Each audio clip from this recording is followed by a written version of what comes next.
রোগী হিসাবে আপনার অধিকার কি রয়েছে এবং কখন চিকিৎসকের বিরুদ্ধে অভিযোগ করবেন? নিজের রোগ এবং চিকিৎসা সম্পর্কে জানার অধিকার রয়েছে। আপনার মেডিকেল রিপোর্ট এবং প্রেসক্রিপশন পাওয়ার অধিকার রয়েছে। যে কোনো গুরুতর চিকিৎসা যখন শুরু হবে তার আগে কনসেন্ট নেওয়া বা সম্মতি নেওয়া অধিকার রয়েছে। আপনার ব্যক্তিগত গোপনীয়তা রক্ষার জন্য অবশ্যই আপনার অধিকার রয়েছে। আপনার চিকিৎসায় কোনো পেশার অসৎ আচরণ যদি না করে, সেকেন্ড ওপিনিয়ন অর্থাৎ দ্বিতীয় সম্মতির অধিকার রয়েছে।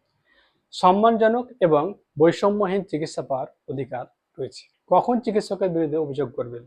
যদি চিকিৎসক গুরুতর চিকিৎসা শুরু করার আগে আপনার সম্মতি না নেই, আপনার ব্যক্তিগত গোপনীয়তা যদি রক্ষা না করে, 3 নম্বর, যদি আপনার ভুল চিকিৎসা করে এবং তার প্রমাণ থাকে, 4 নম্বর, ইচ্ছা করে যদি আপনার ভুল চিকিৎসা করে বা নেগলিজেন্স করে এবং আপনার বৈষম্য বা সম্মান যদি না দেয়, সেক্ষেত্রে আপনি চিকিৎসকের বিরুদ্ধে অভিযোগ করতে পারেন।